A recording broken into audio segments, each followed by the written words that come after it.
Para entrar entonces ahora a otro punto, vamos a profundizar en lo que son distintas interpretaciones del segundo principio de justicia, que es conocido como el principio de la diferencia. Y para ello, dado que tiene una cierta ambigüedad, nosotros podríamos entenderlo de cuatro formas en términos generales. La primera forma es entenderlo como un sistema de libertad natural, esto es, que una estructura básica que satisfaga la eficiencia, por lo tanto que los cargos sean para quienes tengan la capacidad y el deseo de obtenerlos, va a ser el criterio para considerar si una sociedad es justa. Esto nos lleva a la idea del óptimo de Pareto, que proviene de la economía y que básicamente sostiene que una sociedad es lo más eficiente si no es posible modificar en términos de mejorar la situación de un individuo o un grupo de personas, si no es a costa de perjudicar a alguien o a un grupo de personas.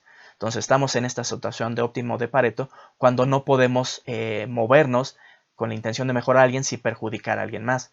Sin embargo, esta idea permite varias configuraciones eficaces y sin embargo no nos señala cuál debiera de ser la preferible. Entonces, este sistema de libertad natural, a partir del cual nosotros podíamos interpretar el segundo principio, es problemático. La eficiencia no necesariamente debe de ser el criterio a partir del cual deba de juzgarse la distribución de las riquezas y del bienestar. El segundo punto tiene que ver con la concepción aristocrática natural y esta básicamente establece solo una igualdad formal de oportunidades, es decir, formalmente establece que todos tienen el derecho al acceso a los cargos, a posiciones de autoridad y de responsabilidad, pero nada más. Y por lo tanto limita las ventajas para quienes tienen los mayores dones o las mayores capacidades o los mayores recursos. La tercera interpretación, que denomina John Rawls como la interpretación liberal, sostiene o busca corregir las dos anteriores, por lo tanto, exige una verdadera igualdad de oportunidades, por lo tanto, busca que las contingencias sociales no sean determinantes al momento de ocupar los cargos. Sin embargo, tiene como problemática que, aunque se corrigen estas desigualdades sociales originales mediante, por ejemplo, el establecimiento de sistemas de educación pública que los corrijan, no va a poder compensar o no tiene planeado compensar las desigualdades naturales, por ejemplo, en talentos o en inteligencia.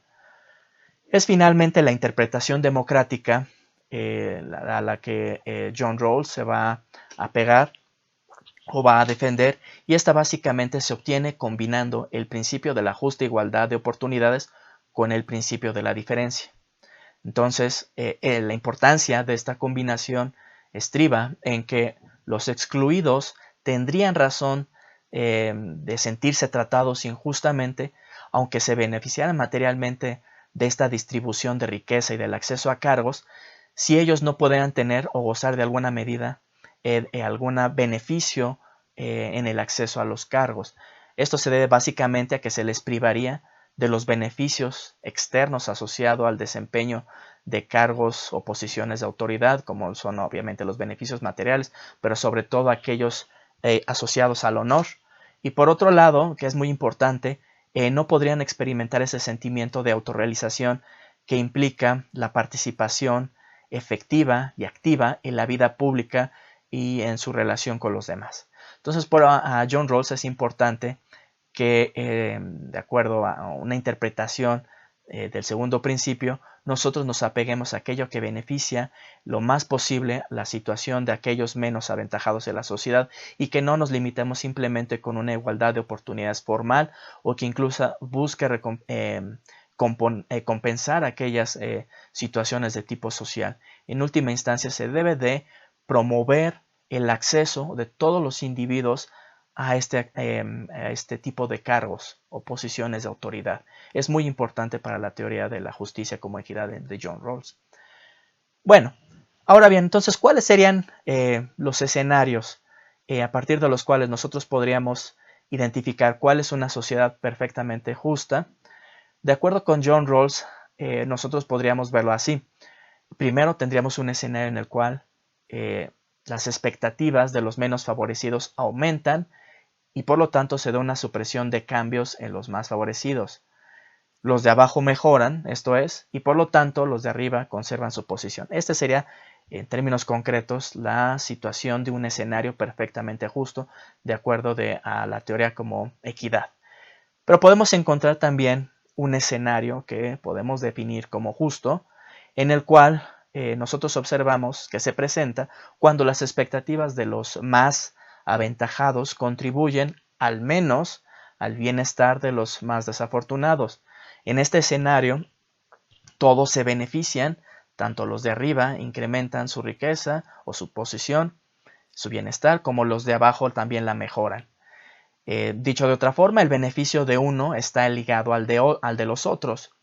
Y en este sentido, un escenario totalmente injusto se daría cuando las expectativas de los mejor situados son excesivas y por lo tanto dependen incluso de la violación de los derechos y de los principios de justicia de aquellos individuos que están menos favorecidos, ¿no? Entonces, básicamente podríamos señalar que esto se da cuando solo se da el beneficio de los más aventajados y, por su parte, se perjudica el bienestar y la posición de aquellos que se encuentran en una situación desfavorecida.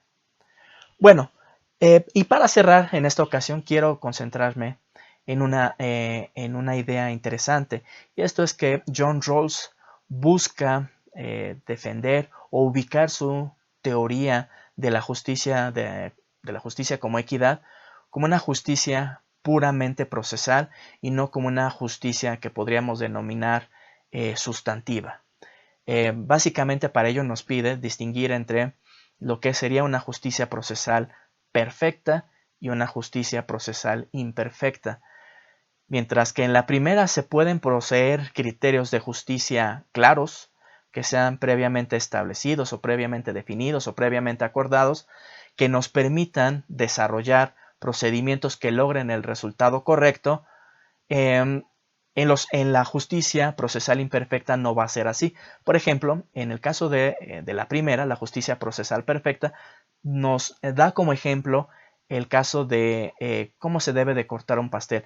Bueno, en este caso poseemos el criterio ex ante de que el criterio de un pastel distribuido de la forma más justa es en la cual las rebanadas sean totalmente iguales, y para lograrlo podemos desarrollar un procedimiento en el cual el individuo que se encargue de cortar las rebanadas debe de ser el último en seleccionar su tajada, y por lo tanto, de esta forma, una vez que tenemos el punto de llegada a partir de este criterio de justicia claro, que son rebanadas totalmente iguales, y por lo tanto establecemos ese procedimiento de quién debe de cortar y en qué orden debe de seleccionar su rebanada para garantizar la justicia.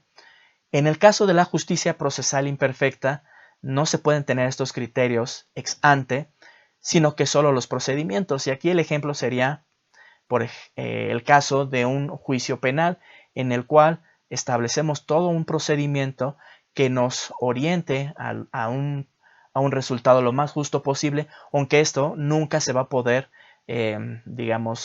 señalar o establecer que sea 100% perfecto. Pero en la medida en que el procedimiento se cumpla, va a poder al menos cumplir con este requisito. En este sentido, la justicia como equidad que desarrolla John Rawls en su libro, La teoría de la justicia, va a orientarse hacia un criterio procesal.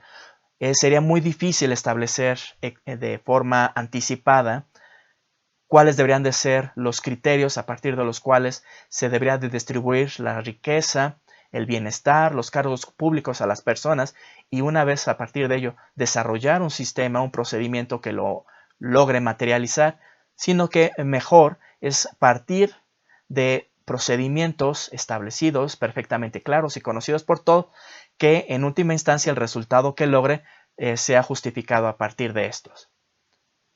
Pues bien, espero que haya sido de su interés el análisis, aunque sea somero, de alguno de los puntos de la teoría de la justicia de John Rawls, y nos estamos viendo en una ocasión posterior.